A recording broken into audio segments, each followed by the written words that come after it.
오늘도 하나님의 은혜가 저와 여러분에게 함께하기를 기원합니다. 예수님께서 제자들에게 서로 화목하고 또 섬기라 하셨습니다. 겸손하라 하셨습니다. 예수 믿는 사람은 실질적인 생활에서 달라져야 한다 하셨습니다. 그래야 참으로 예수님을 영접한 사람이고 하나님을 영접한 사람이라고 하셨습니다. 그리고 절대로 죄를 범하지 말라 하셨습니다. 예수님께서는 죄인이 형벌을 받는 지옥이 분명하게 있다고 말씀하셨습니다. 이렇게 제자들을 가르치시고 1절 말씀에 예수께서 거기서 떠나 유대 지경과 요단강 건너편으로 가시니 무리가 다시 모여들거늘 예수께서 다시 전례대로 가르치시더니 바리새인들이 예수께 나와 그를 시험하여 묻되 사람이 아내를 버리는 것이 옳으니이까.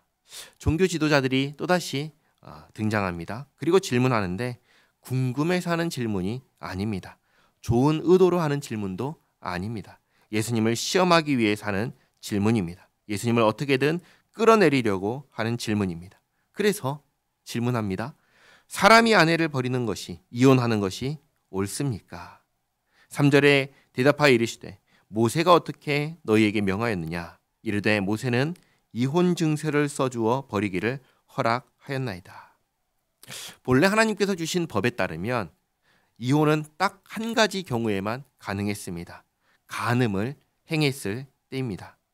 아내든 남편이든 간에 부부가 아닌 다른 사람과 성적인 관계를 가졌을 때 그때 이혼할 수 있었습니다. 그리고 이렇게 간음을 행한 사람들은 어떻게 하라고 하셨냐면 죽이라고 하셨습니다. 레위기 20장 10절 말씀 제가 읽어드립니다. 누구든지 남의 아내와 간음하는 자 곧 그의 이웃의 아내와 간음하는 자는 그 간부와 음부를 반드시 죽일지니라. 그러니까 사실상 이혼 증서를 써줄 일이 없는 겁니다.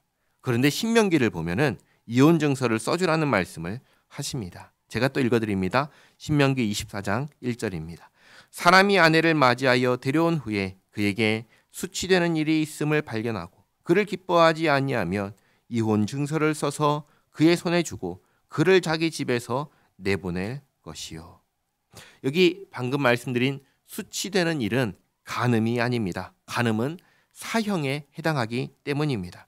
그러면 수치되는 일이 뭐냐 했을 때 명확하게 알려주지 않습니다. 그래서 무슨 일인지는 알 수 없지만 이런 경우에는 이혼할 수 있다라고 하는 것이죠. 이 대답을 들으시고 5절에 예수께서 그들에게 이르시되 너희 마음이 완악함으로 말미암아 이 명령을 기록하였거니와. 예수님의 대답은 무엇입니까? 이혼할 수 없다는 것입니다. 이혼 증서를 써주라는 것은 뭐냐? 너희가 악하기 때문에 허용된 것이라는 말씀입니다.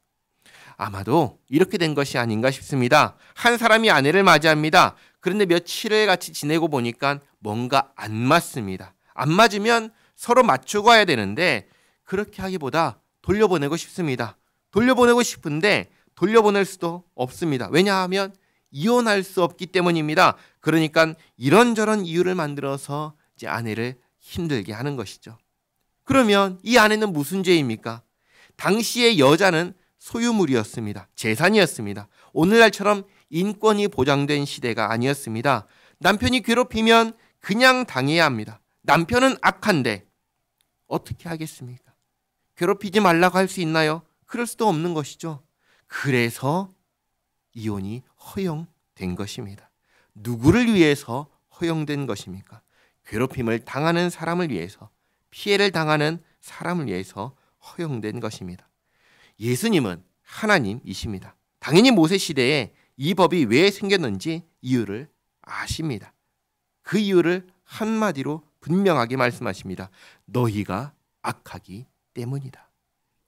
그러나 6절에 창조 때로부터 사람을 남자와 여자로 지으셨으니 이러므로 사람이 그 부모를 떠나서 그 둘이 한 몸이 될지니라. 이러한즉 이제 둘이 아니요 한 몸이니 그러므로 하나님이 짝지어 주신 것을 사람이 나누지 못할지니라 하시더라. 예수님께서 분명하게 말씀하십니다. 사람이 아내를 버리는 것은 옳지 않다. 10절에 집에서 제자들이 다시 이 일을 물으니 이르시되 누구든지 그 아내를 버리고 다른 데에 장가드는 자는 본처에게 간음을 행함이요 또 아내가 남편을 버리고 다른 데로 시집가면 간음을 행함이니라. 아멘. 예수님의 이 말씀, 이 가르침을 그대로 받아가지고 가르친 사람이 있습니다. 누구냐면 사도 바울입니다.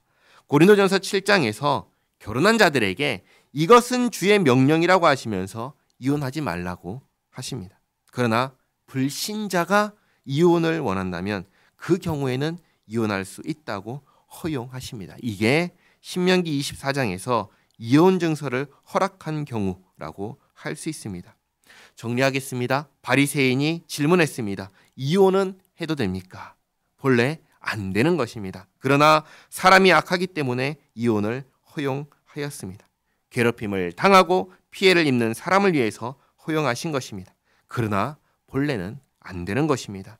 하나님께서 하나 되게 하신 것을 사람이 끊을 수 없고 끊어서도 안 됩니다.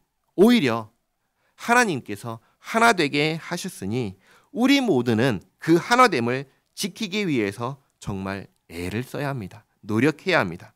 하나됨을 지키기 위해서 사랑하고 용서하며 겸손히 섬겨야 합니다. 그게 우리에게 요구하시는 것입니다.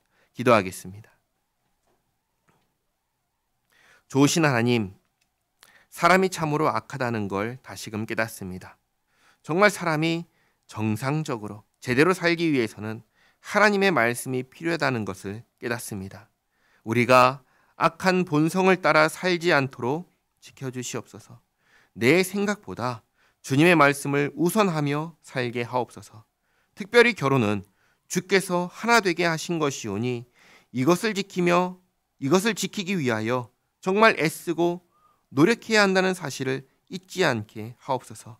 주님 말씀대로 사랑하고 용서하며 겸손히 섬기며 그렇게 하나됨을 지키며 살게 하옵소서. 예수님의 이름으로 기도하옵나이다. 아멘.